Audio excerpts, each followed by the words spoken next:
Breaking news చూస్తున్నాము. ఇటు భారత్ తీసుకున్న చర్యలతో పాక్లో వణుకు మొదలైందనే చెప్పాలి. ఏదైతే సింధు జలాల ఒప్పందాన్ని కూడా అటు భారత్ అయితే సింధు జలాల ఒప్పందాన్ని రద్దు చేస్తూ నిర్ణయం తీసుకుంది.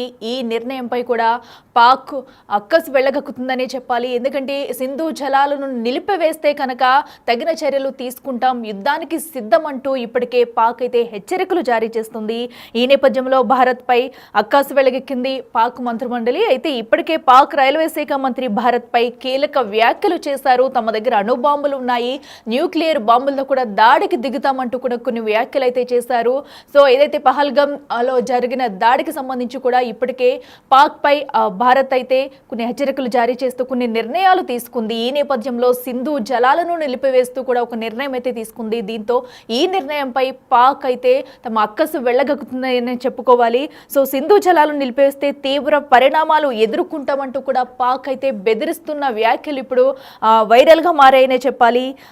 సింధు జలాల ఒప్పందాన్ని రద్దు చేస్తూ తీసుకున్న కీలక నిర్ణయంపై పాక్ వెన్నులో వణుకు పుట్టింది. దీంతో కూడా సింధు జలాలను నిలిపివేస్తే తగిన చర్యలు తీసుకుంటాం, యుద్ధానికి సిద్ధమంటూ పాక్ మంత్రులైతే కొన్ని వ్యాఖ్యలు కూడా చేస్తున్నారు.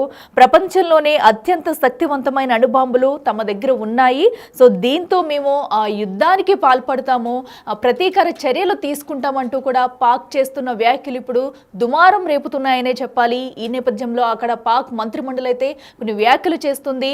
ఏదైతే పహల్గామ్ ఘటనలో జరిగిన దాడికి సంబంధించి కూడా భారత్ గట్టిగానే స్పందించనే చెప్పాలి. ఈ నేపథ్యంలో సింధు నదీ జలాలను అయితే ఒప్పందం రద్దు అయితే చేసింది.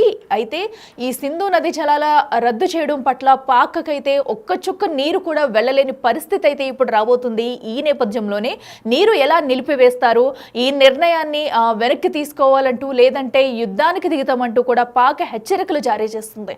అయితే పాక్ మంత్రి ఏమన్నారో ఒకసారి ఇప్పుడు చూద్దాం.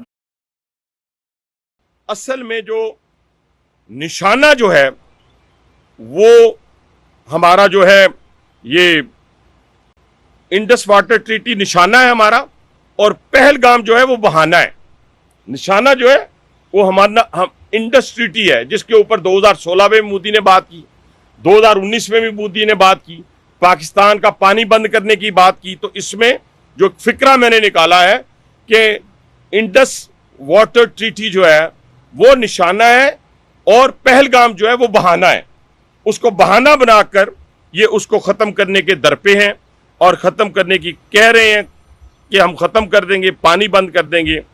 मैं सिर्फ इतनी बात कहूंगा कि आप हमारा पानी बंद करेंगे, हम आपका सांस बंद कर देंगे। मैं एक वफाकी वजीर की हैसियत से कहता हूं और एक जिम्मेदार की हैसियत से कहता हूं कि आप हमारी नेशनल सिक्योरिटी काउंसिल जो फैसला किया है ये पूरी पाकिस्तानी कौम की तर्जुमानी है। दिलेरी के साथ चीफ एग्जीक्यूटिव ने, कमांडर इन चीफ ने, मुसलमानों की, पाकिस्तानियों की, जिसके सारे लोग शामिल हैं, जिसमें ईसाई भी हैं, हिंदू भी हैं, सिख भी हैं जो पाकिस्तान के अंदर रहते हैं, सबकी तर्जुमानी की है। ఎస్ చూసాం కదా, ఏదైతే పాక్ మంత్రి చేసిన వ్యాఖ్యలు అయితే సింధు జలాల్ని నిలిపివేయడం పట్ల తమదైన శైలిలో స్పందించారు. అయితే దీంతో కూడా ఇటైతే యుద్ధానికి సిద్ధమంటూ తమ దగ్గర అణుబాంబులు ఉన్నాయంటూ కూడా వ్యాఖ్యానించారు. ఇదే అంశానికి సంబంధించి మరింత సమాచారం మా ప్రతినిధి శివ లైవ్లో అందిస్తారు. శివ చెప్పండి, మరి ఏదైతే సింధు జలాలను అయితే నిలిపివేశామో దీని పట్ల కూడా పాక్ అయితే రియాక్ట్ అయ్యింది. ఒకవేళ వీటిని నిలిపివేస్తే కనుక యుద్ధానికి సిద్ధము, మా దగ్గర అణుబాంబులు ఉన్నాయి, న్యూక్లియర్ బాంబులతో కూడా దాడికి దిగుతామంటూ హెచ్చరికలు జారీ చేస్తున్న తరుణం అయితే మనం చూస్తున్నాం. దీన్నంతా ఎలా చూడాలంటారు? ప్రస్తుతం అక్కడ సిచ్యువేషన్ ఏంటి? రైట్ అఖిల, ఏదైతే పెహల్గామ్లోని బైసరన్ వ్యాలీలో కాల్పుల ఘటన జరిగిన తర్వాత ఇటు భారత్ అప్రమత్తమైంది. కాల్పుల ఘటన తర్వాత ఇటు ఉగ్రవాదులకు సంబంధించిన సానుభూతి పరులు కానీ, సహచరులు కానీ, వారికి సంబంధించిన స్థావరాలపై దాడి చేసేందుకు భారత భద్రతా బలగాలు సిద్ధమయ్యాయి. దానిలో భాగంగానే మేకపోతు గాంభీర్యం అనేది పాకిస్తాన్ ప్రదర్శిస్తోంది. అంటే ఎటు నుంచి ఎటువైపు నుంచి ఎక్కడి నుంచి ఎటు నుంచి దాడి చేస్తుందో భారత్ మా పైన అనేది ముందుగానే వాళ్ళు ప్రగల్భాలు పలుకుతున్న పరిస్థితి కనిపిస్తోంది. మేము ఏదైతే ఇంతకుముందు చెప్పినట్లుగా మీరు చెప్పినట్టు భారత చర్యలతో ఇటు వణుకు మొదలైన పరిస్థితి పాకిస్తాన్లో కనిపిస్తోంది. భారత్పై అక్కసు వెళ్ళగక్కిన పరిస్థితులు ఇప్పుడు కనిపిస్తున్నాయి. పాక్ రైల్వే శాఖ మంత్రి స్వయాన ప్రభుత్వంలో ఉన్న మంత్రులే ఇటువంటి కీలక వ్యాఖ్యలు చేయడం అనేది దురదృష్టకరం అనేది కూడా ప్రధానంగా విశ్లేషకులు చెప్తున్నారు. న్యూక్లియర్ బాంబులతో మీపై దాడి చేస్తామంటూ కూడా, అంటే భారత్పై దాడి చేస్తామంటూ కూడా పాకిస్తాన్ మంత్రులు వ్యాఖ్యలు చేయడం అనేది అత్యంత దారుణం. ఒకవైపు వారికి అనుబంధంగా పనిచేస్తున్న ఉగ్రవాద సంస్థలు భారత్పై కాల్పులు జరపడం, వారి ప్రాణాలను బలిగొనడం, మళ్ళా ఇప్పుడు భారత్నే పేల్చేస్తాము, భారత్పై అణుబాంబులతో విరుచుకుపడతామని వ్యాఖ్యలు చేయడం అనేది అత్యంత దారుణం అంటూ కూడా చెప్తున్నారు. ఏదైతే సింధు జలాలు అంటే 130 అణుబాంబులను సిద్ధం చేసి ఉంచినట్టుగా కూడా చెప్తున్నారు. సింధు జలాలను నిలిపివేస్తే తీవ్ర పరిణామాలు ఎదుర్కొనాల్సిన పరిస్థితి ఉంటుందంటూ కూడా బెదిరింపులకు పాల్పడుతున్న పరిస్థితి కనిపిస్తుంది. అంటే గోరీ, షహీన్, గజనవి వంటి క్షిపణులను సిద్ధంగా ఉన్నట్లు కూడా వారు స్పష్టం చేశారు. అంటే పెహల్గాం దాన్ని సాకుగా చూపి పాక్పై భారత్ రెచ్చిపోతున్నట్టు కూడా ఆరోపిస్తున్న పరిస్థితి కనిపిస్తోంది. పాక్ సైన్యం యుద్ధానికి సిద్ధంగా ఉందని కూడా ఈ పాకిస్తాన్ మంత్రి హనీఫ్ అబ్బాసీ తెలియజేశారు. ఇక పాక్కు రావాల్సిన నీటిని నిలిపివేస్తే మాత్రం ధీటుగా సమాధానం చెప్తామంటూ కూడా వారు చెప్తున్నారు. పెహల్గాం ఉగ్రదాడితో భారత్ కీలక నిర్ణయం తీసుకుంది. పాక్పై ప్రతీకారం తీర్చుకునేందుకు సన్నద్ధమవుతుంది. దౌత్యం ఒత్తిడితో పాటు సరిహద్దు వెంబడి బలగాలను మోహరించారు. మొత్తంగా చూసుకుంటే సింధు జలాల ఒప్పందాన్ని రద్దు చేస్తే కీలక ప్రకటన అయితే భారత ప్రభుత్వం తీసుకుంది. దీంతో పాక్లో అల్లజడి మొదలైందని ప్రధానంగా చెప్పుకోవాలి. ఇప్పటికే ఈ పాక్ ఉగ్రవాద సంస్థకు సంబంధించి ఏదైతే లష్కరే తోయిబాతో అనుబంధంగా పనిచేస్తున్న ది రెసిస్టెన్సీ ఫోర్స్ ఏదైతే ఉందో ఈ పెహల్గాంలోని బైర్సరన్ వ్యాలీలో పర్యాటకులు వెళ్ళి ఎంతో సరదాగా గడుపుతున్న టూరిస్టుల మీద అత్యంత కిరాతకంగా నరమేధం 10 నిమిషాల్లో నరమేధం సృష్టించి 26 మందిని హతమార్చి వారి ప్రాణాలను బలిగొన్నారు. దాని తర్వాత భారత్ అప్రమత్తమై పాకిస్తాన్కు ధీటుగా త్వరలోనే మీకు గుణపాఠం చెబుతాము, ప్రపంచం ముందు మిమ్మల్ని దోషిగా నిలబెడతామంటూ కూడా ప్రధాని నరేంద్ర మోడీ కానీ భారత ప్రభుత్వం కానీ తెలిపింది. దానికి ధీటుగా భారత సైన్యం కూడా పనిచేస్తున్న పరిస్థితి కనిపిస్తుంది. ఇప్పటికీ ఎవరైతే ఉగ్రవాదులు ఉన్నారో దీంట్లో ఉగ్రవాద కార్యకలాపాలు కొనసాగించిన వారు కానీ వారికి సహకరించిన వారి అనుమానితుల ఇళ్లను ఇప్పటికే దాదాపు 6 ఇళ్లను భద్రతా బలగాలు లోకల్ తహసీల్దార్ సిబ్బందితో కూల్చివేశారు. ఇప్పటికే త్రాలు ఏదైతే ఉందో ఆసిఫ్ షేక్ ఎవరైతే ఉన్నారో ఈ బైసరన్ వ్యాలీలో కాల్పులు జరిపిన వన్ ఆఫ్ ది ఉగ్రవాది ఎవరైతే ఉన్నారు వారి నివాసాన్ని భద్రతా బలగాలు కూల్చేశాయి. నిన్న రాత్రి కూడా మరో ఉగ్రవాది అమీర్ వాణి అనే ఉగ్రవాది నివాసాన్ని కూడా త్రాల్లో కూల్చేసిన పరిస్థితి కనిపిస్తోంది. ఇలా మరోవైపు పుల్వామా, అనంతర కుల్గాంలో పరిసర ప్రాంతాల్లో ఉగ్రవాదుల ఇళ్లన్నింటినీ కూడా భారత ప్రభుత్వం భద్రతా బలగాలు కూల్చేస్తున్నాయి. త్రివిధ దళాలు సిద్ధంగా ఉండాలి, ఏ టైంలోనైనా అటాక్ చేయాల్సిన పరిస్థితి వస్తుందంటూ కూడా ఆర్మీ బలగాలకు సెలవులని కూడా క్యాన్సిల్ చేసిన పరిస్థితి కనిపిస్తోంది. అఖిల. ఎస్ శివ, ఇటు అయితే భారత్ తీసుకున్న నిర్ణయాలను అటు పాక్ అయితే జీర్ణించుకోలేక ఇలాంటి వ్యాఖ్యలు చేస్తుంది అనుకోవచ్చా? ఎందుకంటే సింధు జలాలు అనేది ఇప్పుడు పాక్కి ఎంత అవసరమో ప్రతి ఒక్కరికి తెలిసిన విషయమే. సింధు జలాలను ఆపేస్తే ఒక్క చుక్క నీరు కూడా అటు పాక్కి వెళ్ళే పరిస్థితి అయితే లేదు. ఇప్పుడు వీటిని అయితే మరి తీసుకునేందుకే ఇలాగ యుద్ధానికి దిగుతాము, అణుబాంబులు ఉన్నాయి అని చెప్పేసి ఇలాంటి వ్యాఖ్యలు చేస్తుంది అనుకోవచ్చా? ప్రస్తుతం అటు సరిహద్దుల్లో ఎలాంటి పరిస్థితి నెలకొంది? సరిహద్దుల్లో అయితే కవింపు చర్యలకు సీజ్ ఫైర్ను నిబంధనలు అతిక్రమించి పాకిస్తాన్ ఆర్మీ సైనికులు ప్రయత్నాలు చేస్తున్నారు. దాన్ని ధీటుగా భారత ఆర్మీ తిప్పికొడుతోంది. అంటే మేకపోతు గాంభీర్యం, ఇంతకుముందు చెప్పినట్టుగా ప్రగల్భాలు, మేకపోతు గాంభీర్యం, ఏమీ చేయలేని వాళ్ళు ప్రగల్భాలు పలుకుతూ ఉంటారు. అంటే భారత్ చేసే ప్రతి పనిని ఎదుర్కోలేక ధీటుగా ఎదుర్కోలేక లోపల భయపడుతూ మేకపోతు గాంభీర్యాన్ని చూపిస్తున్నారని మనం ప్రధానంగా చెప్పాలి. దీనిలో భాగంగానే లేనిపోని వ్యాఖ్యలు చేయడం, రక్తం పారిస్తాము, సింధు నది నీటిని ఆపేస్తే శ్వాస ఆగేలా చేస్తామంటూ కూడా ఇటు నిజాముద్దీన్ సంబంధించి కానీ మరోవైపు లష్కరే తోబే సంబంధించిన అధినేతలు ఎవరైతే ఉంటారో అధిపతులు ఉగ్రవాద సంస్థకు సంబంధించి వారందరూ కూడా కీలక వ్యాఖ్యలు చేస్తున్నారు. ఇటు ప్రధాని నరేంద్ర మోడీని ఉద్దేశించి వ్యాఖ్యలు చేయడం కానీ భారత్ నుంచి వ్యాఖ్యలు చేయడం కూడా చూస్తూ ఉన్నాం. అంటే నీటిని ఆపేస్తే మీ శ్వాసనే మేము ఆపేస్తామంటూ కూడా, ఊపిరిని తీసేస్తామంటూ కూడా ఈ లష్కరే తోబాకు సంబంధించిన చీఫ్ కూడా వ్యాఖ్యలు చేశారు. ఇలా ప్రతి ఒక్కరు కూడా అనేక వ్యాఖ్యలు చేస్తున్నారు. అంటే భారత్ ఎటు నుంచి విరుచుకుపడుతుంది, ఏం చేయబోతుంది అనేది కూడా వారు అంచనా వేయలేకపోతున్నారు. ఈ నేపథ్యంలోని రెచ్చగొట్టే వ్యాఖ్యలు అయితే చేస్తున్న పరిస్థితి కనిపిస్తుంది.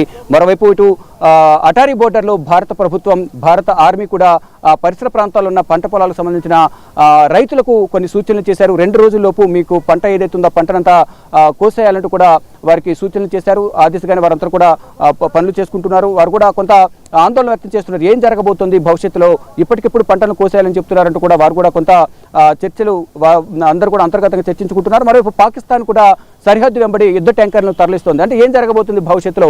ఇటు త్రివిధ దళాలను సిద్ధంగా ఉండాలని భారత్ చెప్తోంది, మరొక యుద్ధ ట్యాంకర్లను పాకిస్తాన్ బోర్డుకు తరలించాలని పాకిస్తాన్ ఆర్మీ చీఫ్ కానీ పాకిస్తాన్ ప్రభుత్వం కానీ చెప్తోంది. కానీ భవిష్యత్తులో ఏం జరగబోతుంది? యుద్ధం రాబోతుందా? ఏం జరగబోతుంది? విధ్వంసం జరగబోతుందా అంటూ కూడా అందరూ ఉత్కంఠగా ఎదురు చూస్తున్న పరిస్థితి కనిపిస్తుంది. కానీ ఏదైతే పెహల్గాంలో బైసారంలో జరిగిన ఉగ్రదాడికి ప్రతీకారం తీర్చుకుంటామంటూ కూడా ప్రధాని నరేంద్ర మోడీ చెప్పారు. ఎవరైతే ఉగ్రవాదులు ఉన్నారో, ఉగ్రదాడి జరిపిన వారు, ఉగ్రవాద చర్యలకు ఆశ్రయం ఇచ్చిన ప్రాంతాన్ని కూడా ఊడ్చిపారేస్తాం, అటువంటివన్నీ కఠినంగా శిక్షిస్తామంటూ కూడా మట్టు పెడతామంటూ కూడా ప్రధాని నరేంద్ర మోడీ కూడా కీలక వ్యాఖ్యలు చేశారు. మరోవైపు పీఓక్ ఏదైతే ఉందో దాన్ని కూడా ఆక్రమించుకునేందుకు పాక్ ఆక్రమిత కాశ్మీర్ ఏదైతే ఉందో అది, మరోవైపు పీఓక్ ఏదైతే ఉందో దానికి సంబంధించి కూడా భారత్ పరిధిలోకి తీసుకునేందుకు కూడా ప్రయత్నాలు జరుగుతున్నాయి. పీఓకే కోసం ప్రాణాలను అర్పిస్తానంటూ కూడా కేంద్ర హోంమంత్రి అమిత్ షా కూడా కీలక వ్యాఖ్యలు చేశారు. ఈ నేపథ్యంలోనే పటిష్టమైన భద్రత మధ్య ఇక్కడ టూరిజం కూడా కంటిన్యూ చేసేందుకు, ఎవరు కూడా ఎటువంటి ఇబ్బందులు పడకుండా ఇక్కడ టూరిజం కంటిన్యూ చేయాలంటూ కూడా ప్రభుత్వం భావిస్తుంది. దానిలో భాగంగానే ఇప్పుడు పటిష్టమైన భద్రత జమ్మూ కాశ్మీర్ ఇతర పర్యాటక ప్రాంతాలైన ఏదైతే శ్రీనగర్ కానీ, శ్రీనగర్లోని ధాల్ లేక్ కానీ, పుల్వామా, పెహల్గాం, కుల్గాం, అనంతనాగ్ ఇటువంటి పరిసర ప్రాంతాల్లో కూడా మొత్తం పటిష్టమైన భద్రతను ఏర్పాటు చేస్తున్నారు. ప్రజెంట్ ఏదైతే ఈ కాల్పులు జరిగిన తర్వాత ఈ జమ్మూ కాశ్మీర్ కానీ, శ్రీనగర్ ఇతర ప్రాంతాల్లో టూరిజం అనేది కుంటుపడిన పరిస్థితి కనిపిస్తుంది. ప్రజెంట్ మనం శ్రీనగర్లోని డాల్ లేక్లో ఉన్నాం. ఇక్కడ అన్ని కూడా పడవలన్నీ కూడా ఖాళీగా దర్శనమిస్తున్న పరిస్థితి కనిపిస్తోంది.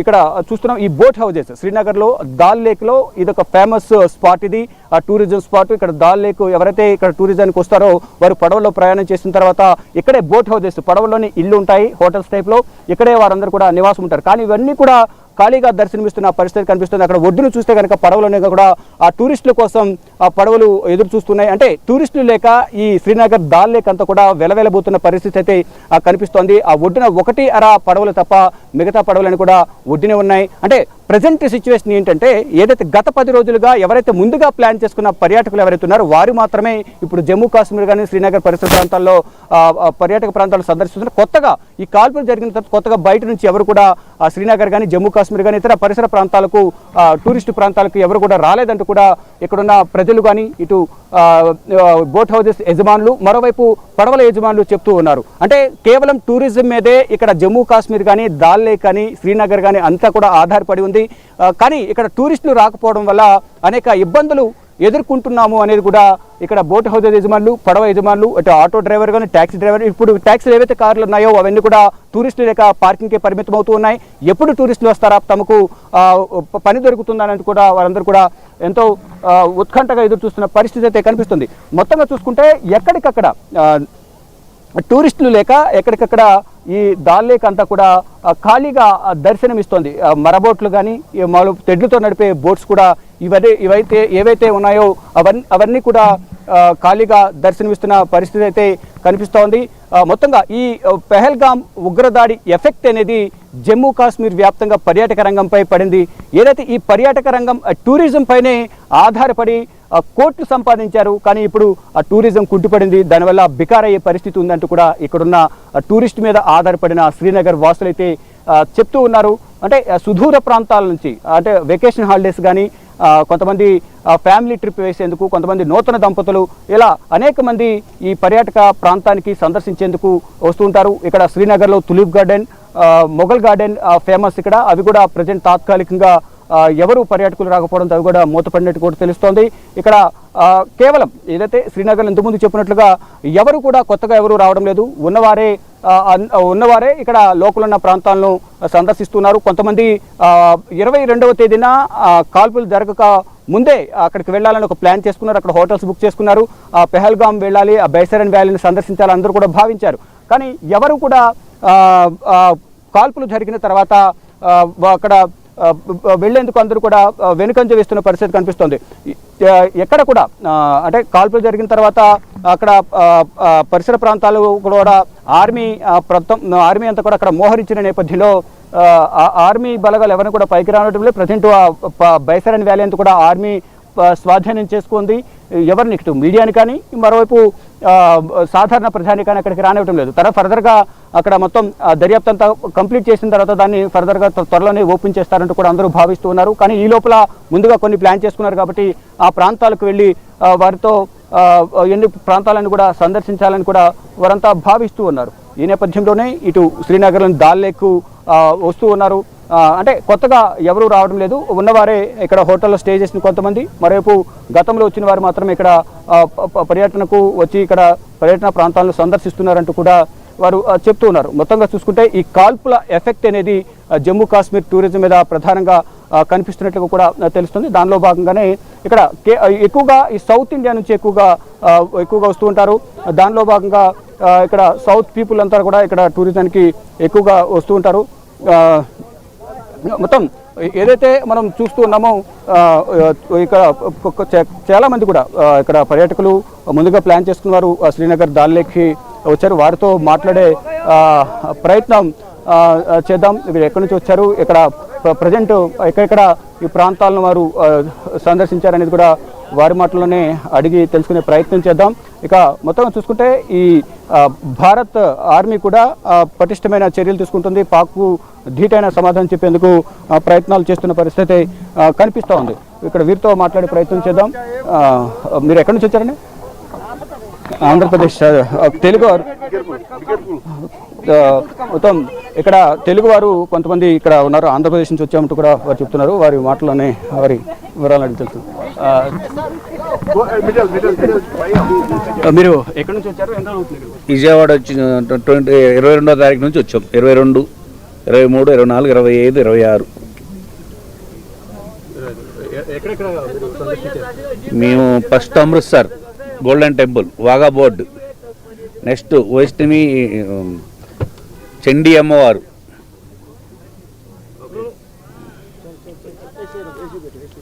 శని అమ్మవారు, జ్వాలాముఖి టెంపుల్, నెక్స్ట్ పర్వతాలు, కూల్ ప్రదేశ్, నెక్స్ట్ ఇది బూట్ షికార్. ఓకే, ఇది ఇక్కడ కొంచెం అక్కడ కాల్పులు జరిగినాయి కదా, బేల్గాం బైసరాన్ వెళ్ళారు అక్కడికి? మేము వెళ్ళలేదు అక్కడికి, మాకు లేదు అక్కడ టూరే లేదు మాకు ఓన్లీ ఇక్కడ ఓన్లీ శ్రీనగర్ వరకే. టూరిస్ట్ పర్సన్స్ అంతా army is very good. Army నిన్న ఫాలో చేశారు మమ్మల్ని, ఆర్మీ వాళ్ళు మాకు కొంచెం దూరం మమ్మల్ని సర్వీస్ చేసి పెట్టి మాకు హెల్ప్ చేసి పెట్టారు. మీరు ఎక్కడి నుంచి వచ్చారు? విజయవాడ నుంచి. ఏం ప్రాంతాలు మీరు సందర్శించారు ఇక్కడ? మేమందరం ఒకటే గ్రూపు. అమృత్సర్ ఒకటి, శ్రీనగర్, వాఘా బోర్డర్ మొత్తం. మొత్తం ఏ ప్రాంతాలు మీరు మొత్తం ప్లాన్, ఎన్ని రోజులు ప్లాన్ చేసుకున్నారు? ఇంకా ఎన్ని రోజులు అవుతుంది మీరు ఇక్కడికి వచ్చి? 2వ తారీఖు వచ్చా, 28వ తారీఖు వరకు ఉంది టూరు. నాకు ఇక్కడ ఇబ్బంది ఏం లేదు, బాగా బ్రహ్మాండంగా జరిగిపోయింది. సపోర్ట్గా ఉందా మీకు ఇక్కడ? నెంబర్ 1గా ఉంది, బాగా ఫుల్ సెక్యూరిటీ ఉంది, మాకు అసలు ఇబ్బంది లేదు, నెంబర్ 1గా ఉంది. మీరంతా కూడా ఆంధ్రప్రదేశ్ అంతా రైట్. మొత్తంగా సౌత్ ఇండియా నుంచే ఎక్కువగా శ్రీనగర్కు ఎక్కువ వస్తుంటారు. ఇటు కేరళ, తమిళనాడు, ఇటు ఆంధ్ర, తెలంగాణ నుంచి కూడా ఎక్కువగా ఇక్కడికి టూరిస్టులు వస్తుంటారంటూ కూడా ఇక్కడ ఉన్న బోట్ హౌసెస్ యజమానులు కానీ ఈ పడవ యజమానులు కూడా చెప్తున్నారు. కానీ ఇప్పుడు ఎవరు టూరిస్టులు రాకపోవడం వల్ల ఇబ్బందులు ఎదుర్కొంటున్నామంటూ కూడా వారు చెప్తున్నారు. అంటే ముందుగా ప్లాన్ చేసుకున్నారు తప్ప కొత్తగా బయట నుంచి ఎవరు రావడం లేదనేది కూడా వీరు చెప్తూ ఉన్నారు. అఖిల, థ్యాంక్ యూ. ఎస్, ఏదైతే భారత్ చర్యలతో కూడా పాక్లో వణుకు మొదలైందనే చెప్పాలి. దీనికి ధీటుగా కూడా పాక్ అయితే అటు చర్యలకు సిద్ధమంటూ కూడా హెచ్చరిస్తుంది. మరో పక్కన సింధు నది జలాలను నిలిపివేయడంతో కూడా పాక్ మంత్రులు అయితే ఘాటుగా స్పందిస్తున్నారు. అయితే ఈ సింధు జలాలను నిలిపివేస్తే కనుక ప్రతీకార చర్యలు తప్పకుండా ఉంటాయంటూ కూడా హెచ్చరికలు జారీ చేస్తున్నారు. మా దగ్గర న్యూక్లియర్ బాంబ్స్ ఉన్నాయి, అణు బాంబ్స్తో ఉన్నాయి, వీటితో యుద్ధానికి దాడికి దిగుతామంటూ కూడా పాక్ మంత్రులు అయితే హెచ్చరికలు జారీ చేస్తున్నారు. మరి ఈ నేపథ్యంలో దీనిపై ప్రధాని మోడీ స్పందిస్తారా, మరి ఏం జవాబు ఇస్తారో అనేది కూడా వేచి చూడాలి.